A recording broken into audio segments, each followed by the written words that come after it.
예, 알겠습니다. 왜 지금 AI 드론이 핵심인가에 대한 내용이 이제 첫 번째 내용이고요. 드론을 하시면서 가장 많이 물어보는 게 저 드론 날리면 돼요? 라고 많이 물어보는데 남들 차 날리니까 다 날리시다고 생각하는데 실질적으로 드론 날리는데 상당한 트레이닝이 필요합니다. 왜냐하면 운전면허 따가지고 바로 자동차 나가면 금방 적응이 되는데요. 드론은 하늘에 떠 있습니다. 그러다 보니까 뭐 방향, 고도, 뭐 바람색 이런 걸 다 고려를 해가지고 딱 이게 아니고요. 손가락 두 개 가지고 조정을 하거든요. 그러다 보니까 50 넘어가게 되면 솔직히 드론을 조절하기 힘듭니다. 왜냐하면 뇌에서 오는 신호하고 손가락 두 개의 신호하고 안 맞아가지고 자율증을 따기가 상당히 힘듭니다. 그럼에도 불구하고 꾸준히 제가 연구를 해가지고 이거 뭐 제가 만든 건 아닌데 제가 갖고 온 드론이 있거든요. 근데 제가 조정비 할 필요 없을 정도의 드론을 갖고 왔어요. 그러니까 보여드리도록 하겠습니다.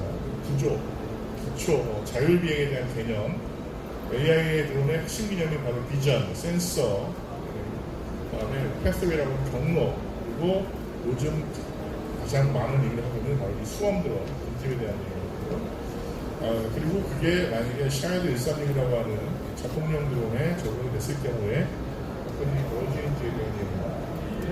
일단 그 AI 드론의 기본은 뭐냐면은 일단 저게 어떤 드론인지 파악을 해야 되고 저게 우군인지 아군인지 나를 갖다가 공격하는지 아니면 지나가는 건지 아니면 우리 건지 그리고 이거를 잡아가지고 떨어뜨릴 건지 아니면 그냥 가게 놔둘 건지 뭐 이런 여러 가지 과정을 다 이해해야지만 할 수 있습니다. 처음에는 상업용으로 그냥 간단하게 로지스틱 뭐 배송 정도 하고 이제 저희 경찰 같은 경우에는 실종자 수색하고 농업용 드론 하면서 되게 좋은 곳에 쓰이다가 어느 날 갑자기 저는 뭐 10년 동안 했기 때문에 2018년 때부터 계속 방첩사 가가지고 북한 애들이 분명히 무기를 만들 거니까 우리도 빨리 대응하는 공격용 드론하고 자폭용 드론 타격도 만들어야 된다고 했는데 그 당시에 이제 그 높으신 분들께서 다들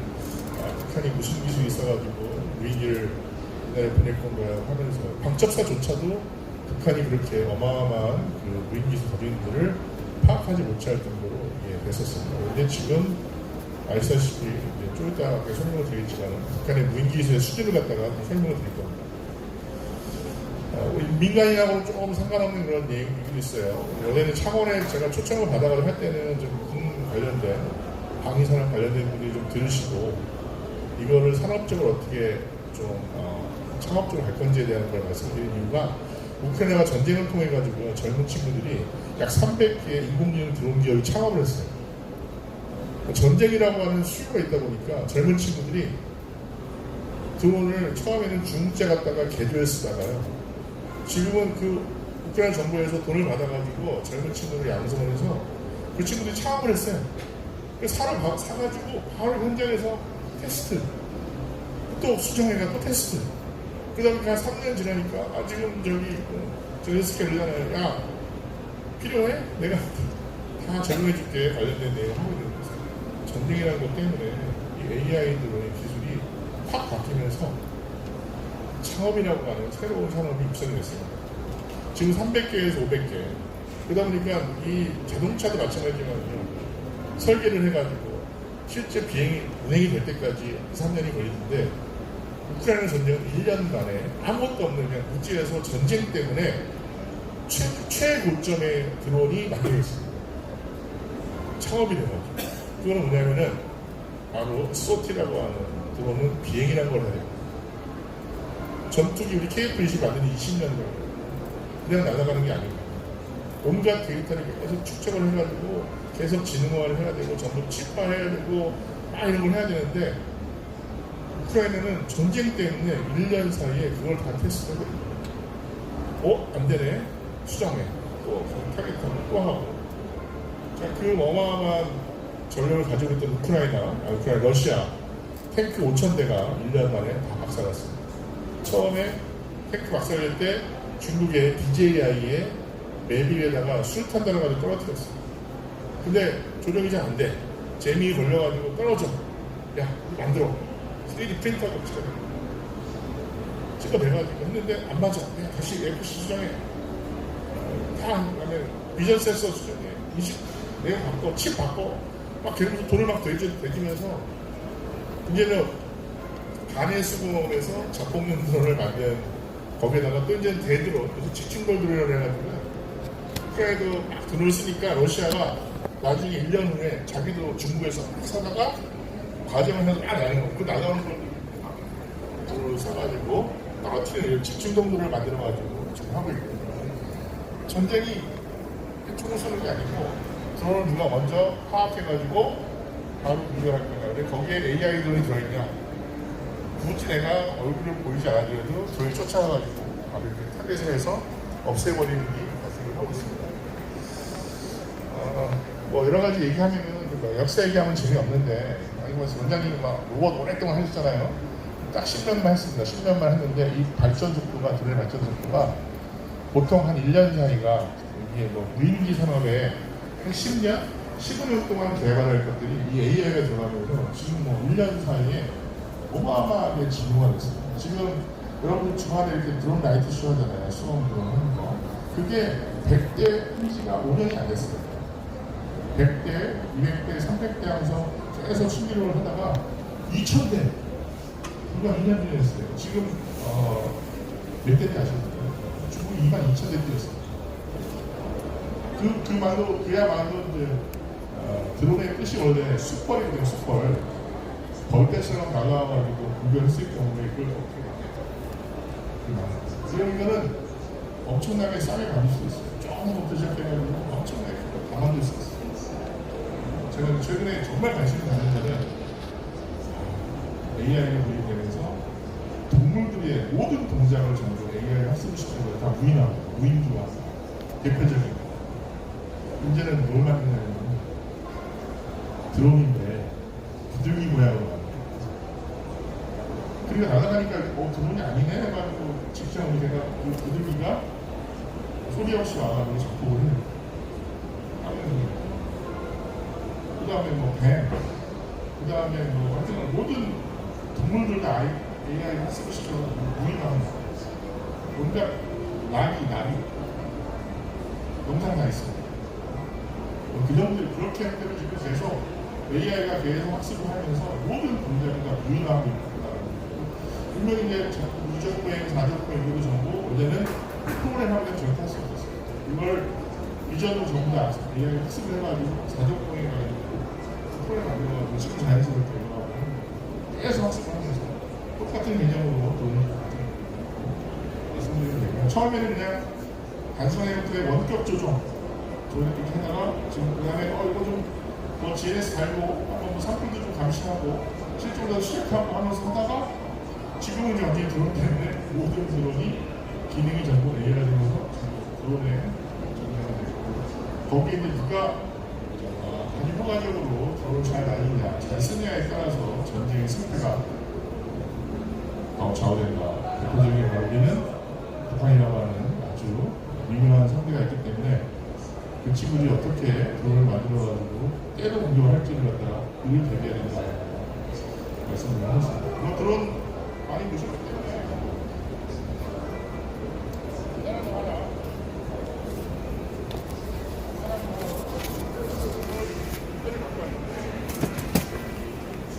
많이다가 떨어뜨리고 잘 가시고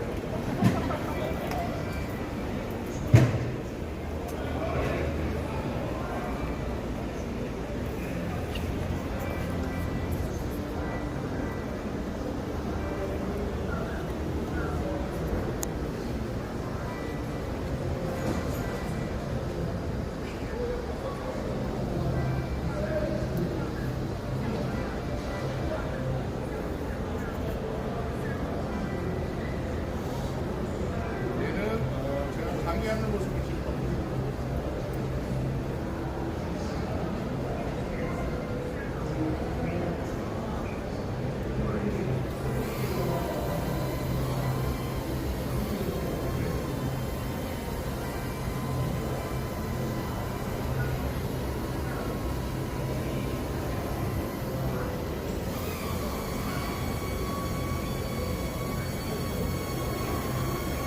보여주라고 해가지고 2년 정도는 그 주변 대회를 돌아야 되는데 이거 하나 잡을 수 있으면 잡으십니다. 저는 아무것도 조정 안 하는데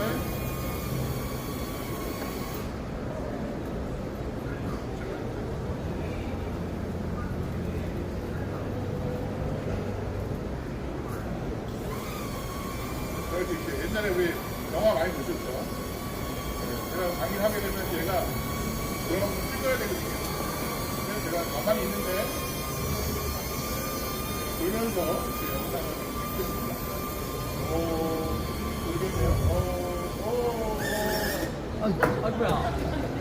4m를 줘가지고 곡을 4m 준다고 할게요. 3m 될 텐데, 4m 될 텐데. 이 녀석을 다시 한번 해보도록 하겠습니다. 굉장히.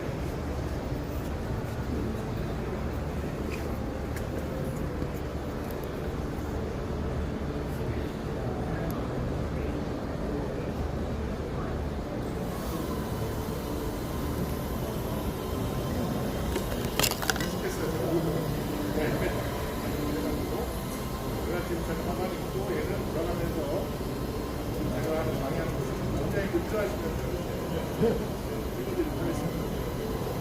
또 이런 제품이 1년 전에도 없었던 제품이었고요. 지금은 이런 제품이 30만 원에 판매가 되고 있다는 거죠. 하나만 더 올리시고 이거는 노래 버전 기능을 한번 더 하나 보여드릴게요.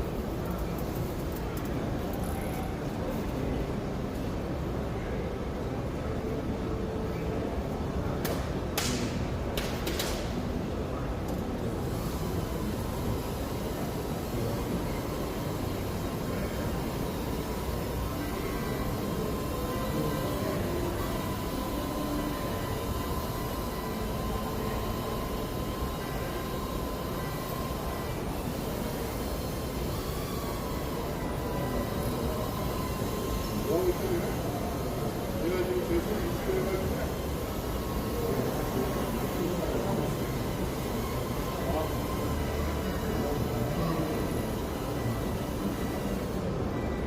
박수 한번 쳐주시죠.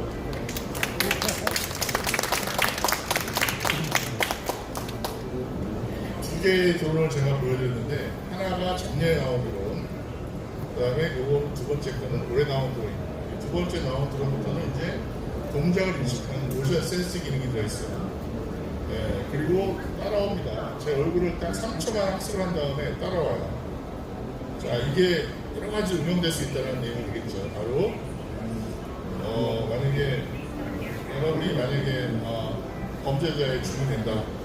범죄자에 그러면 얘는 그 많은 크라우드 안에서 필요한 사람을 찾아내는 어마어마한 기능을 가지게 됩니다. 아주 심플한 내용. 그냥 3초 제 얼굴만 학습했을 뿐인데 얘가 따라다닙니다. 끝까지.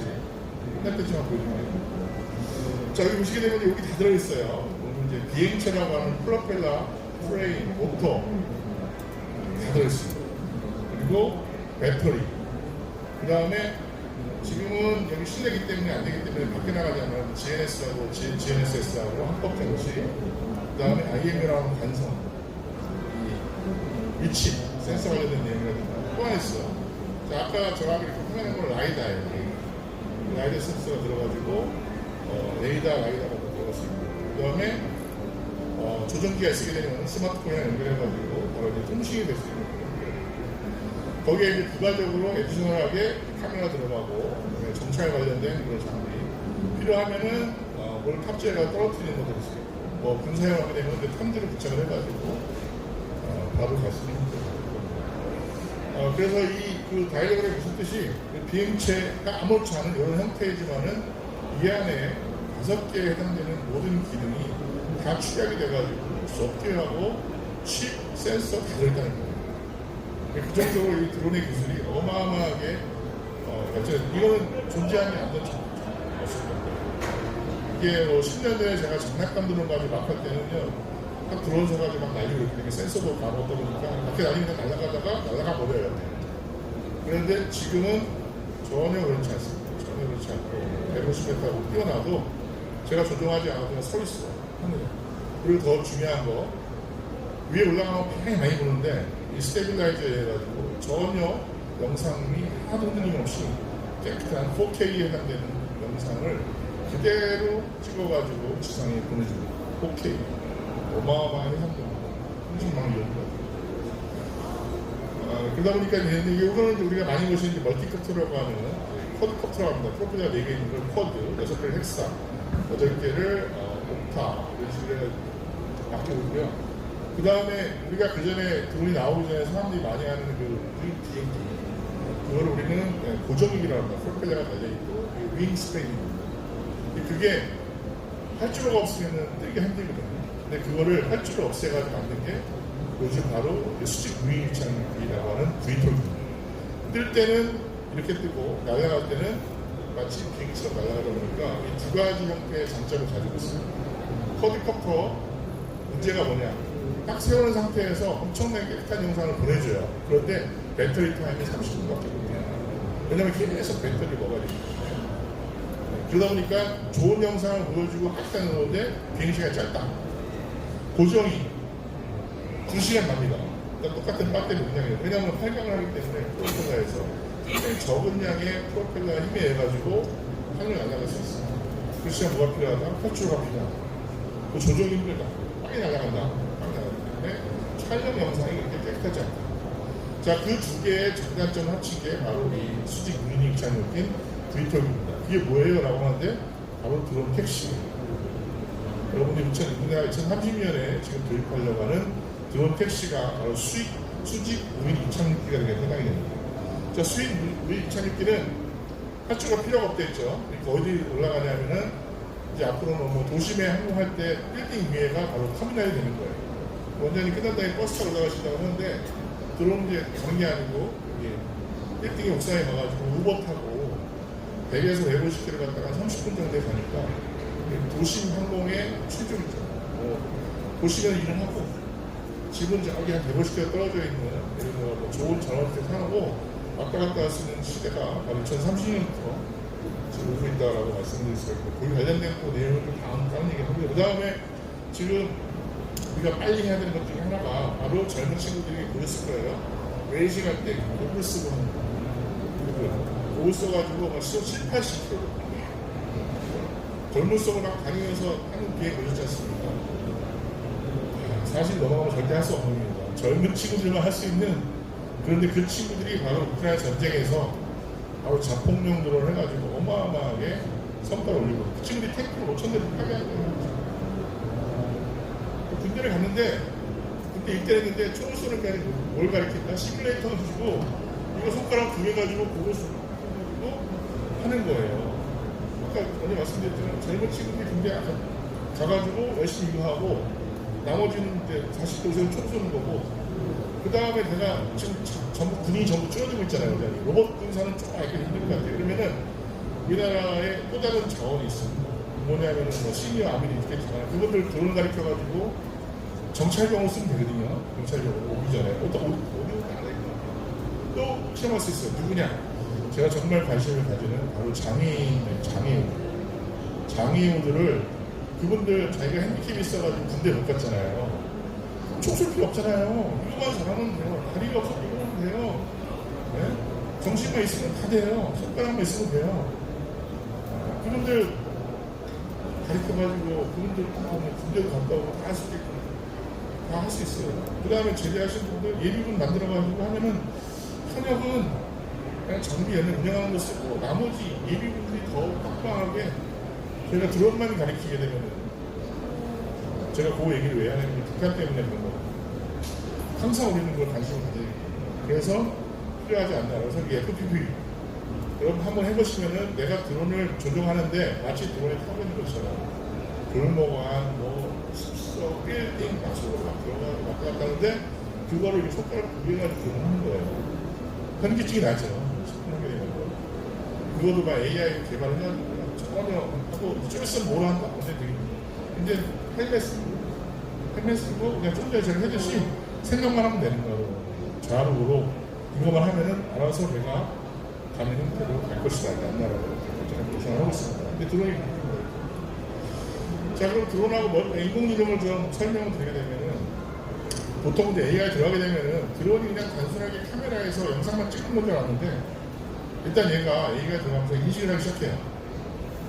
지상인 물체를 갖다가 파악하기 시작합니다. 대표적으로 저희가 지금 실종자 시작할 때 실종자의 얼굴을 학습을 시켜가지고 바로 드론 날리게 되면은 거기서 필요한 사람 찾고, 뭐 움직이는 사람을 찾는다든가 뭐 그런 걸 하는 거고, 그 다음에 얘가 판단하죠. AI가 저거를 공격을 해야 되나요? 아니면 리포트를 해야 되나요? 우군인지 아군인지 그걸 관련된 판단을 해야 됩니다. 그 다음에는 엑스큐션 합니다.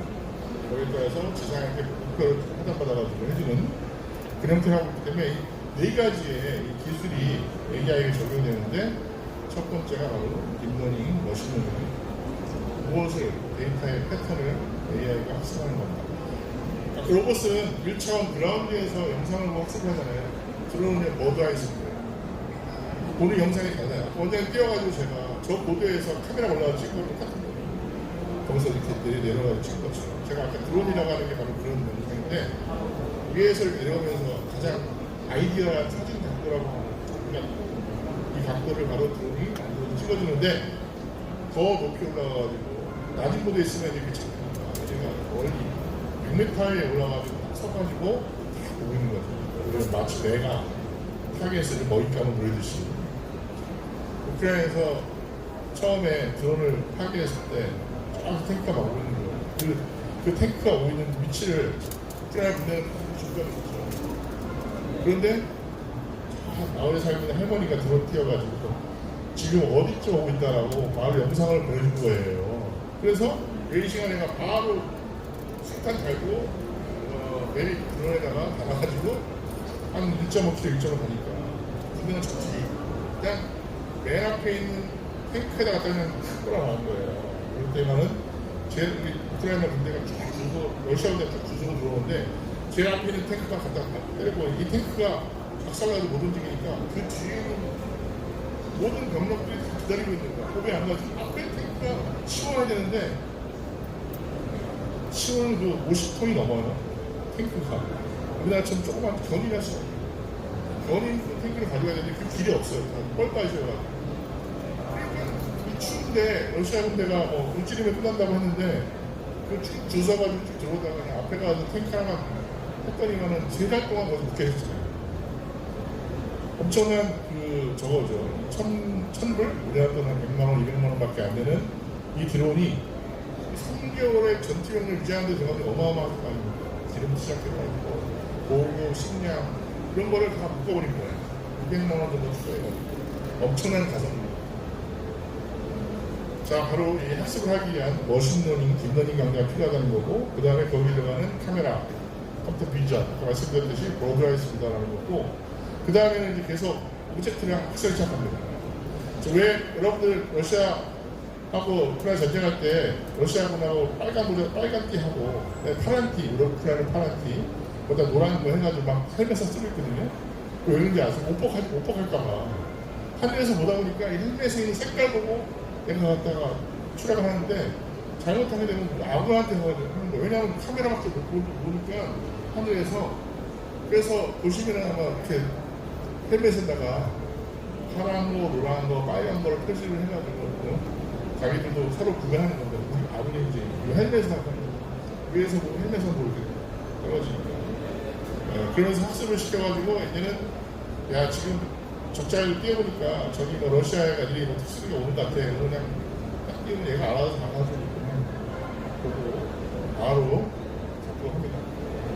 자, 이게 이제 앞으로 제가 프로젝트를 하면서 가장 관심을 가지는 것 중에 하나인데, 바로 이 강화학습된 모든 데이터를, 학습된 데이터를 하나의 조그만 칩으로 만들자라는 겁니다. 근데 계속 말씀하셨던 일단은 하드웨어는 껍데기일 뿐이에요. 어느 정도의 모니터하고 이렇게 동작이 가능하다면 그 다음부터는요, 이 칩 하나만 바로 꽂으면은 얘가 그 미션을 수행하는 겁니다. 영화 AI라고 하는 것이기 되면은 제일 첫 번째 나오는 게 바로 엣지 AI. 영상에 보게 되면 아주 아름다운 여자가 하니까 바로 머리가 보면서 여기서 나오는데, 칩을 빼가지고 다시 꽂으면은 다시 전자가 들어가는데, 이 엣지 AI 컴퓨터, 엣지 AI 컴퓨팅 방식이 앞으로 몇 년 안에 어마어마하게 많이 발전할 것이에요. 모든 기체는 하드웨어는 깡통이거든요. 자동차 만드는데도 로봇도 얘는 A, B, C라는 로봇에다가 각자 이제 칩만 갖고 가면 A가 하는 일을 B가 할 수도 있고 B가 C가 할 수 있어요. 칩만 갈아끼면 그런 식으로 Edge AI 컴퓨팅 환경이 바뀔 것이라는 게 이제 앞으로의 환경이 되겠습니다. AI가 드론이 완성을 이래가지고 이제는 스스로 임무를 수행하고 거기에 맞춰가지고 하드웨어와 소프트웨어가 하나로 통합돼가지고 운영되는 이 형태가 될 것이라는 게 AI 드론을 만나는 거죠. 하드웨어에 탑재가 되고 소프트웨어도 업그레이드가 되고 데이터에 관련된 파이프라인이 형성이 되고 거기에 맞게끔 소프트를 통해 가지고 드론은요 원장님은 계속 뭐 드론은 로봇은 지상에서만 훈련하고 그러는데 드론 무조건 날려야 돼요. 하늘 날아다니면서 나오는 데이터를 빠르게 해야 되니까 그거를 학습을 시켜가지고 계속 업그레이드 해야 되거든요. 근데 그 데이터라는 게 많이 날린 그 업체가 가장 안정적인 드론을 만듭니다. 그 회사가 어디냐? 바로 중국의 DJI. 20년 동안 창업을 해가지고 온갖 환경에서 드론을 전부 다 테스트한 겁니다. 그러다 보니까 이렇게 저렴한 30만원대에 기능이 내장되어 있는 이 핸드헬드라는 기능이 다 내장이 된 겁니다. 그리고 이걸 실제 운영하면서 계속 데이터를 학습했기 때문에 지금은 거의 DJI 드론, 예전에 처음에 샀을 때 막 떨어지고 녹폰 나고 막 그랬어요. 통신도 안 되고 250만원짜리 드론 작살나고 막 그랬거든요. 근데 지금은 그런 일이 전혀 발생하지 않습니다. 지금은 통신 방식도 오피스 키트라고 하는 와이프 방식의 대상이 드론 버전으로 바뀌었죠. 그렇게 시작해가지고 AI 기능 집어넣고 요즘 나오는 거는 또 센서까지 다 집어넣었어요. 사방 센서가. 그러다 보니까 절대 충돌도 안 해요. 그리고 자기가 알아서 회피해. 원래는 그냥 가 그러면 되게 가야 되거든요. 호흡이 명령을 내야 돼. 근데 앞에 장애물 있으면 안 가요. 그게 두 번째. 세 번째 AI 들어가니까 가긴 가. 피해서 가. 그게 이제 기능들이 점점 좋아지는 그런 형태로 바뀔 것이라고 생각합니다. 자율주행의 핵심은 바로 퍼셉션, 인식을 하고 그 다음에 내가 맞는 환경, 위치 이런 거를 봐가지고 어떤 환경에서 운영할 건지 거기에 따라서 계획을 세우고 그 다음에 제어 기능을 집어넣고 이 드론을 계속 하면서 돌리는 능력으로 할 것이다. 그렇게 해서는 센서를 융합을 해야 되고 GPS 관련된 내비게이션, 자동 이착륙 복귀 관련된 페이스세이프라고 하는데 이런 내용들이 바로 드론의 AI 기능으로 인간이 될 것으로 예상하고 있습니다.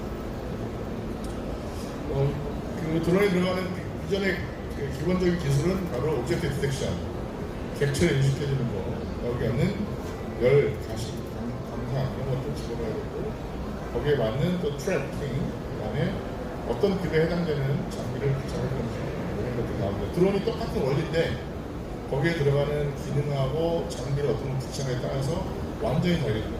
저는 원래 처음에 드론 할 때는요, 저 드론은 실종자 수에게 최고의 장비인 줄 알았는데 어느 날 갑자기 그러니까 다 이제 공격용 드론으로 바뀌었는 거예요. 실종자 찾기 위해서 처음에 경찰에 가가지고 강의를 했는데 경찰이 지금 방송도 안 나옵니다. 처음에 이제 드론을 제가 경찰대에서 강의를 했는데 문제는 뭐였냐면은 바로 실종자를 찾는데 예전에 360명씩 실종자가 발생합니다. 그런데 경찰이 찾을 수가 없어요. 나가시면 일단 시신을 돌아온다든가 시신도 못 찾는 일이 비일비했었는데 지금은 거의 다 찾았습니다. 소방, 경찰, 지자체까지 드론 수색 때까지 다 떠가지고요. 실종자 발생할 때는 1시간 내에 다 사과를 해가지고 합니다. 2년 전에 이제 당진의 할머니가 약간 이게 치매기가 있으신 분인데 나가셨어요. 점심을 드시고 산책을 나가신 줄 알고 집에 카메라에 찍혀 있는데 1시간이 돼도 안 돌아오시는 거예요. 그래서 아들이 요새는 다 카메라 돼 있어가지고 경찰에 신고했죠. 우리 어머니가 나가셨는데 치매기가 있다. 안 들어오신다. 비도 오고. 그래가지고 다 추정했습니다. 경찰, 소방 다 해가지고 그 주변을 할머니가 1시간 내에 걸어가야 4km인데 맥스. 3km 반경을 잡아가지고 드론을 사방으로 다 날렸습니다. 근데 못 참았어요. 아니, 이런 일이 도저히 있을 수 없는 일이죠. 수색을 제가 1년에 200회 나가거든요. 저희 드론 수색 때하고 다 찾아내요. 드론만 띄우고 열감지 하면 다 찾아내요. 차량이 있으면. 이게 문제가 뭐냐면 겨울에 겨울에 나가셔가지고 만약에 쏘이시면요 1시간이면 돌아가세요. 추위 때문에. 그래가지고 어떻게 해야 돼? 그래서 비도 오고 분명히 이제 나중에 체온 저것 때문에 들어가실 것 같아요. 걱정이 돼가지고 마지막으로 반경을 4km 넓힌 다음에 한 30여 명이 들어온 조종사들이 쫙 스캐닝 했어요. 그런데 논 한가운데 조그만 열 영상이 잡히는 거예요. 논 한가운데. 아니 논 한가운데 할머니가 돌아갈 일이 없는데 또 저기 왜 열 영상이 잡히지? 라고 해가지고 드론을 쫙 보냈어요. 이렇게 보냈더니만은 아니나 다를까 할머니가 논두렁에 미끄러지셔가지고 이렇게 서 계시다 보니까 이렇게 해도 안 보이는 거예요. 그런데 거기도 거리 넓고. 그래서 그 열 영상이 누구였냐? 바로 할머니가 지르던 댕댕이였어요. 댕댕이. 할머니가 나가니까 댕댕이가 쫓아간 거예요. 할머니 나가니까 할머니가 걸어다니다가 집을 못 잡고 하시다가 미끄러지셔가지고 논두렁에 서 있다 보니까 이게 논두렁에 있다 보니까 아무리 한쪽 방향은 안 보이는 거였어요. 근데 다행히 우리 강아지 반려견의 그 열 영상으로 해가지고 할머니를 바로 저체온증에서 바로 살려가지고 굉장히 보호를 했다, 할머니를 살렸다라고 생각을 하고 있는데 그 정도로 지금은 조그만 강아지에서 나오는 10가지 감지를 드론이 찾아간다. 지금은 이제 수동으로 제가 했지만은 아마 조만간에는 이제 자동 기능까지 집어넣어가지고 이제는 뭐 이런 거 가져가가지고 그냥 할머니 얼굴 어떻게 생겼어요? 사진 받아가지고 그냥 띡 띄우면은 얘가 돌면서 바로 찾는 이런 기능이 되지 않을까라고 합니다. 그리고 또 도는 기능이 뭐예요? 등호를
상상도 못한 10년 전에 장난감 나이던 이 드론이 지금 바로 이렇게 AI 기능이 내장이 돼가지고 손 안에 드론을 하는데 이게 사이즈 어떤 얘기냐면 바로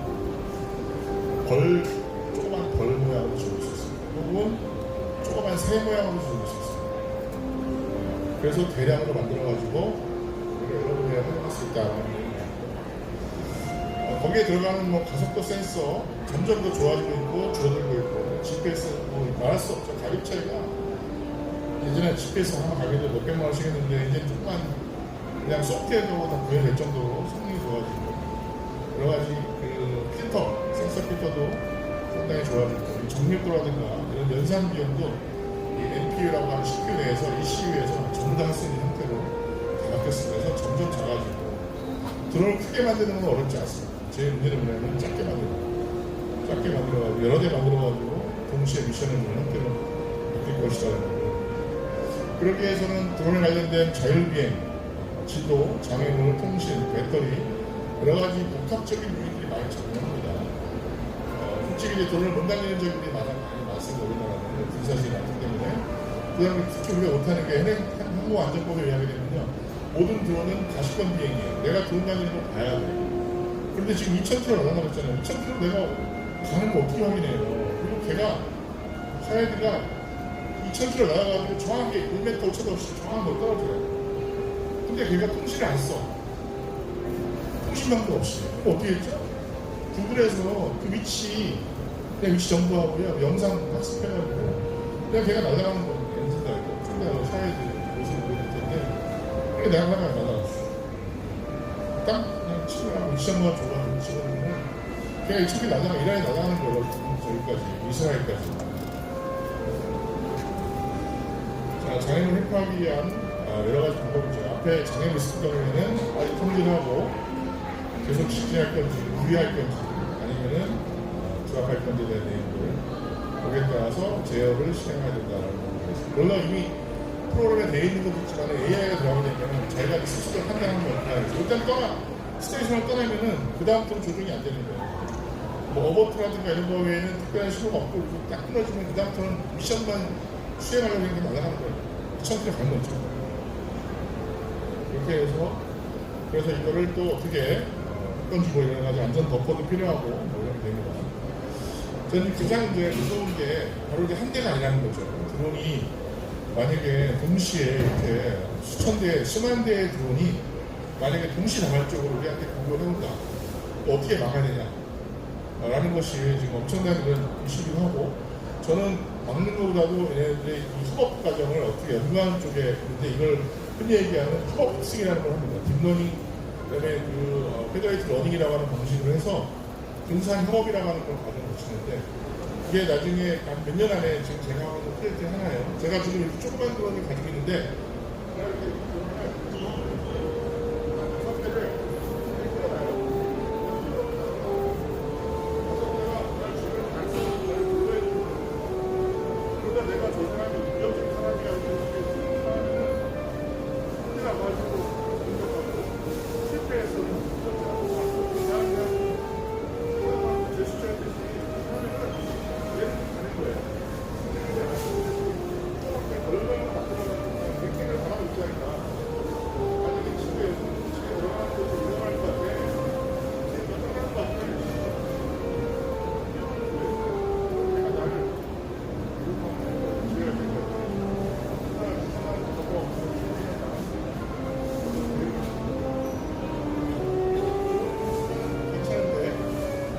악의적인 방법 해가지고 스토킹 한다 그러면 나 들어있으니까 따라오지 마.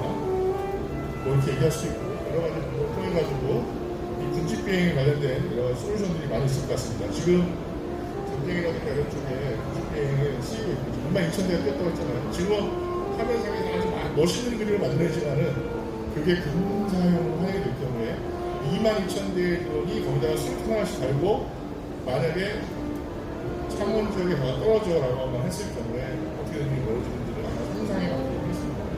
전쟁터에서 초토가 되는 겁니다. 초토.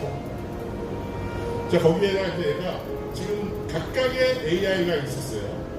그런데 이제 얘가 군집진행이 됩니다. 군집진행. 아까 말씀드렸듯이 지금 우리나라의 모 기업에서 저하고는 프로젝트인데 자폭 드론이에요.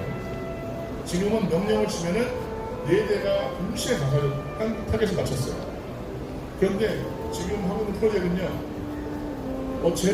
죄송합니다. 쟤를 나는 제거하고 싶어 라고 하잖아요. 띄워놓고 1번 너 공격해라고 하게 되면 가서 팍 해요. 3대는 보고 있어요. 4대까지 만들어놨습니다. 근데 실패해가지고 이걸 도망갔어. 도망을 붙이고 두 번째는 쫓아가는데 거기까지 있습니다. 세 번째는 계속 쫓아가요. 네 번째까지 쫓아가면 지쳐가지고 가는 거예요. 근데 지금 우리 국내 기업이 4개까지 군집 협동 공격을 하는 진영으로 지금 가져가고 있는데 몇 대라고 했지만 22,000대. 점점 작아지고 협업 진영으로 갈 것이다. 가면서 미션을 갖다가 얼로케이션 각각에 맞춰가지고 예를 들어 그런 거예요. 내가 10대를 띄워가지고 5대는 여기 공격해요. 5대는 여기 공격해요. 그냥 손가락으로 다 대단히 협업중이에요. 걔는 나가야 되니까 아까 그랬듯이 제가 이렇게 많이는 헬멧 쓰고 하면 된다는 것으로 말씀드리겠습니다.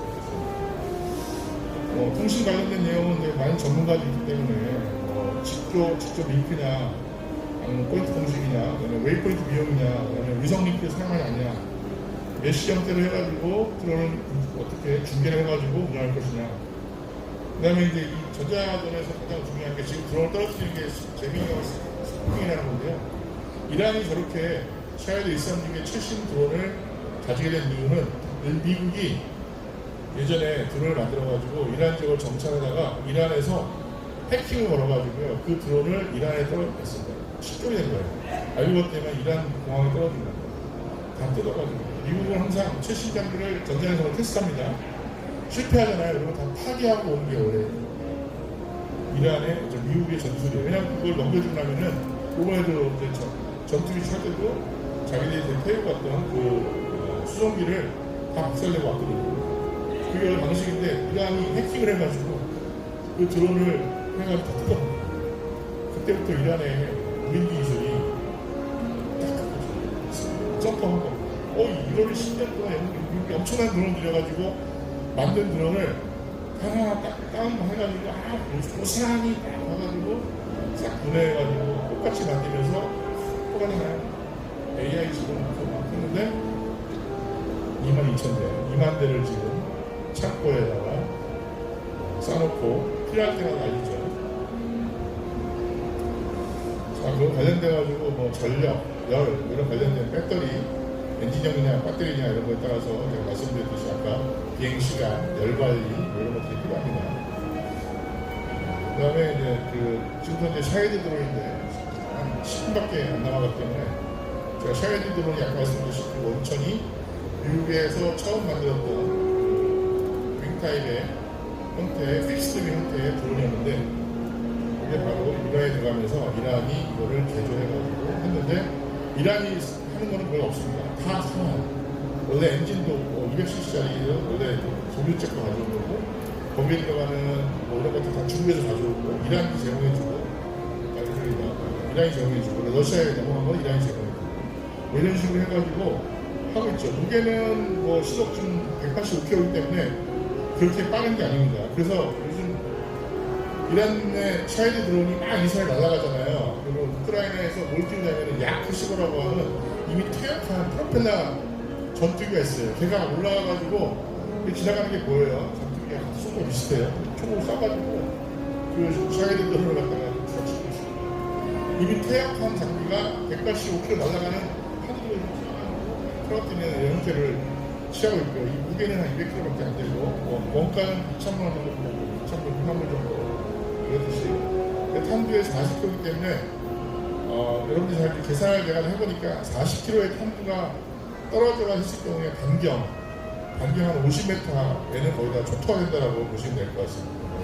10호 해가지고 그렇게 되어 있었고 비행거리가 지금 2,494km니까 아까 말씀드린 이란하고 이스라엘 거리가 2,000km예요. 충분히 가고 남는다. 일단 스테이션을 떠난 다음에는 오로지 얘는 그냥 달달달달 거리면서 엔진 달고 그냥 날아가는 거죠. 그리고 목적지에 위성 좌표하고 카메라에서 들어온 영상의 위치만 보고 그냥 갔다가 그리고 미션 클리어한다라는 걸 말씀을 드릴 수 있습니다. 이란에서 열병식 때 보여드렸던 이 드로인, 샤헤드 드로인인데 보관을 저렇게 합니다. 차에 이렇게 세워가지고 하고 있고 지하철거에 한 2만 대 정도를 가지고 있다고 합니다. 그 다음에 일단 델타인 방식 해가지고 장거리 비행을 해도 열이라든가 이런 걸 피해가지고 할 수 있고 엔진을 배터리는 1시간밖에 초대 못 나누니까 엔진을 사용해가지고 피스톤 엔진 써가지고 계속 프로펠러에 의해가지고 날아가는 형태이기 때문에 상당히 저렴해요. 엔진 가격이 한 700~800만 원밖에 안 해요. 그러다가 이제 드론도 잘 가는 거예요. 오토바이 그렇게 하고 거기에 맞춰가지고 합법장치하고 임무 장치를 넣어가지고 바로 위치하고 따라가서 간다는 걸 알겠습니다. GPS 합법 중심으로 하고 있지만은 지금은 또 그걸 하게 되면 재미가 달기 때문에 그냥 아예 이렇게 이동기능을 해서 학습을 시켜가지고 구글 지도에 나와 있는 좌표하고 그냥 영상 학습을 통해가지고 원하는 목적지까지 간다는 겁니다. 최근에 이제 사우디아라비아에서 영상이 하나 올라왔는데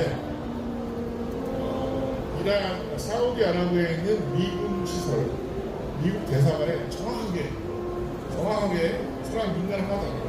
같은 다 돌아갔더라고요.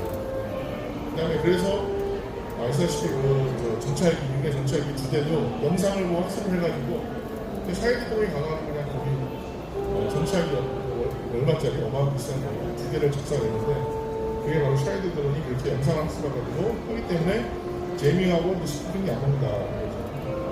인물을 기반으로 만들었기 때문에 모든 프로파일링이 내가 점점 AI 기능이 지나가면서 이제 흡비 기능까지 할 그런 형태로 좀 발전해갈 것이라고 하겠습니다. 자, 그리고 이란하고 그 기술을 러시아가 우크라이나 전쟁에서 비대칭하면서 그 기술을 이란에서 사오기 시작한 거죠. 러시아는 돈이 많으니까. 자, 그러면 이제 마지막으로 이제 제가 하고 마무리 할 5분 동안 할 거야. 바로 왜 우리가 샤이드 드론이라는 걸 알아야 되고, 그 다음에 우리나라가 왜 해야 된다. 바로 북한 때문에 말씀드렸죠. 아까 말씀드렸듯이 1타 5피라고 했죠. 우리가 지금 고수록을 칠 때 하나 내가 5개를 운영하는데 북한은요, 딱 국민당 파견했습니다. 20대를 12,000명을 파견했어요. 그 친구들이 최전선에서 처음에는 드론을 처음 봐가지고 막 당황하는 영상들이 막 찍혔어요. 그런데 젊은 친구들이 빠르게 학습을 하면서 이제는 피해가면서 드론을 피해가면서 추락하는 거고 떨어뜨리는 것도 보면서 막 그런 생각을 하죠. 현재로는 1,000명 정도가 드론에 의해서 피해를 봤다고 하는 추정치가 있습니다. 그 중에서 한 500명에서 한 1,000명 정도가 드론에 피해가지고 죽었다고 그래서 지금 북한에서 전사함을 만들고 막 하고 있는데 한 500에서 한 1,000명이 죽었다는 거 하고 사상자까지 해가지고 한 5,000명 정도가 했는데 북한은 러시아에 그걸 파견하면서 5가지를 요구했어요. 이거는 저는 워낙 근거 있는 걸 썼어요. 첫 번째 월급을 요구했습니다. 월급을 한 명당 2,000불 정도, 1,500원 2,000불 정도 월급을 요구했어요. 12,000명이니까 계산이 될 겁니다. 1년 반, 2년 동안 지금 파견했기 때문에 월급이 들어옵니다. 캐시로 러시아에서 돈이 들어온다는 얘기예요. 돈이. 그 돈을 어떻게 쓰는지 말씀드릴게요.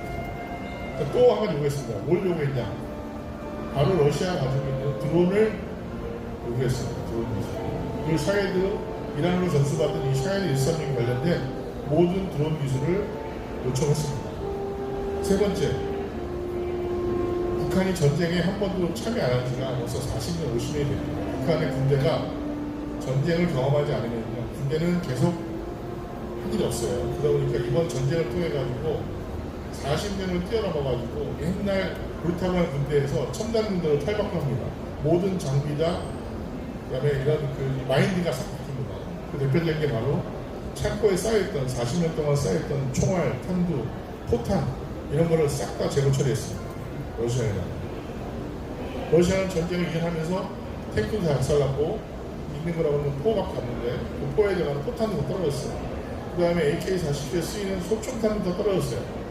근데 북한에는 이미 전쟁을 하기 위해서 40년 전에 70년대에 만들었던 소총탄, 포탄 이런 것들이 쌓여있었어요. 이거를 싹 다 러시아에다가 재고 처리했어요. 물론 팔면서 돈 벌었어요. 월급 받았어요.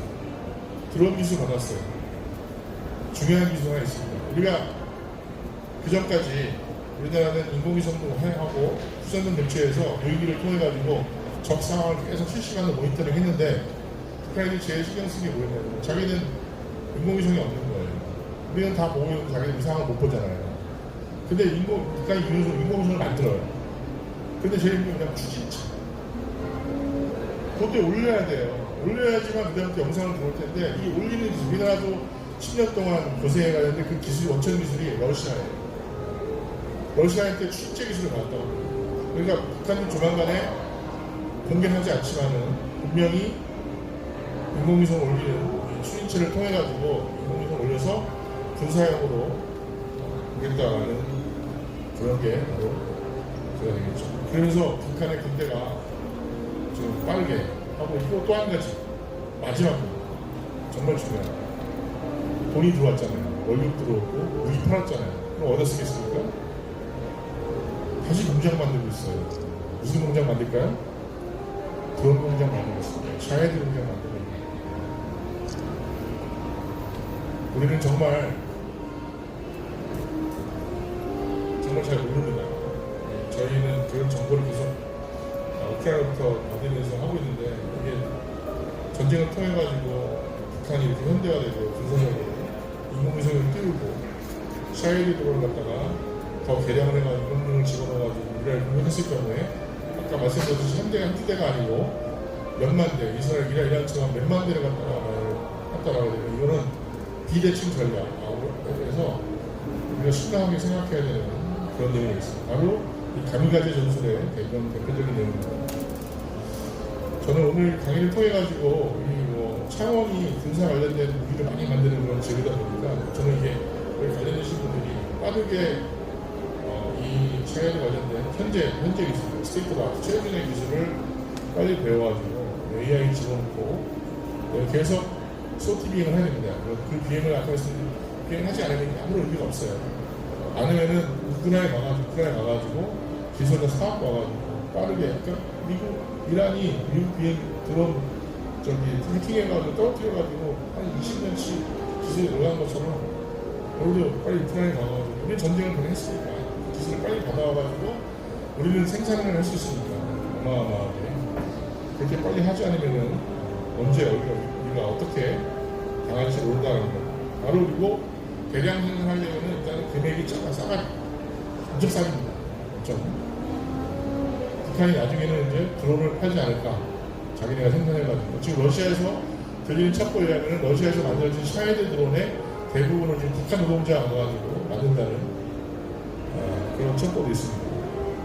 그래서 미국도 처음에는 토마호크 막 쏘면서 연방청에 쏘다가 가격이 30억 원이 한 대에 그러다가 지금 3만 불짜리 자폭 직출용 드론을 사가지고 자폭 드론 만들어가지고 공격에 대비하게 되는 상황입니다. 제작 비용, 운영 형태, 이 전술의 개념이 싹 바뀌고 있는 것을 볼 수가 있습니다. 미군이 원래 자기네 기술을 드론 조작해서 만드는데 유일하게 지금 이 드론 관련된 거를 우크라이나부터 수입을 해가지고 돈을 주고 바로 활용을 하고 있다라고 말씀드릴 수가 있겠습니다. 상업용 드론, 농업용 드론 좋죠. 농약도 치고 벌도 잡고 씨도 뿌리고 나무도 심고 다 합니다. 정말 좋은 이런 운영 드론이지만은 전쟁 무기에 써일 거에는 감당이 힘들 정도로 위험하다는 내용이 되겠습니다. 물류 하는 그런 내용들 일반적인 내용이 되겠습니다. 건설 관련된 내용, 재난경보 안전 이런 다 좋은 내용이에요. 조금 먼저 말씀드렸듯이 이 4개 나라가 지금 현재 AI 드론에 관련돼가지고 샤헤드 136을 기반으로 해가지고 엄청나게 앞서가고 있는 그런 드론 나라죠. 미국 말 것도 없고 이스라엘, 중국, 러시아, 이스라엘하고 러시아, 미국하고는 또 나다시 미국이고 우크라이나까지 지원해주기 때문에 여기에 우크라이나의 실전 경험이 녹아들어가 있지 않나라고 합니다. 이런 거는 이제 앞으로 인간의 개입을 최소화하면서 자율로 원하는 미션을 하는데 지능이 점점 더 좋아지고 이게 엣지 AI에 들어가는 순간 상상할 수 없는 그런 군집 비용의 드론이 만들어질 것이다 라고 되어 있습니다. 이런 거는 2027년, 28년 정도에는 아마 거의 메시 여러 개의 드론이 동시에 한 가지 목숨을 협업하면서 해준 형태는 완전히 다 구축을 끝날 것 같고요. 암호를 통해가지고 해킹이라든가 스코핑, 제밍을 못하게끔 하는 정도로 바뀔 것 같고 그 다음에 지금 드론 날 수 있는 비행체가 비행 시간 때문에 배터리 아니고 엔진을 쓰고 있는데 배터리 형태로 다 바뀌고 소재도 바뀔 것이다. 그래서 소재 산업, 배터리 산업 이런 관련된 분야에 빨리 선제적으로 도입을 해야 된다는 게 저 얘기가 되겠습니다. 시장이 있어야지 공장이 만들어지고 창업이 만들어집니다. 우크라이나는 바로 전쟁이라고 하는 시장이 만들어졌어요. 젊은 친구들이 돈을 벌 수 있는 그런 기회의 땅이 된 겁니다. 그 기술이 지금 다시 미국에다 팔고 있습니다. 우리나라도 충분히 그럴 가능성이 높다. 지금은 K9 팔고 자주포 팔고 막 하지만은 우리나라 나중에 어떻게 된다? 샤이드 드론을 개량한 더 한국형 운명용 드론, 자폭용 드론, 대드론 이런 쪽 관련된 장비를 판매한 나라로 바뀌어야 된다. 북한이 러시아에서 기술을 받아가지고 자체적으로 샤이드 드론을 생산하는 거랑 똑같은 개념이 되겠습니다. AI 드론에 대한 전반적인 내용에 대해서 설명을 드렸고 이걸 통해서 구집 드론 그리고 미래 지금 현재 있는 샤이드 드론이 현재 기술 이게 제가 또 한 1, 2년 내년 되면은 또 강의념이 바뀔 것 같아요. 샤이드 드론이 어떤 기능이 들어가고 모양도 바뀌고 또 그다음에 지금은 또 이제 집중 드론 해주는 이런 잡는 이런 드론도 나오기 때문에 그런 과정이 추가돼가지고 전부 다 지금의 현재 기술만 말씀드리고 그래서 여러분들이 오늘 이 강의를 통해서 AI에 대한 중요성, 우리나라의 현실 상황을 인식해서 빠른 준비가 필요하지 않나라고 생각하면서 이 강의를 마치도록 하겠습니다. 감사합니다.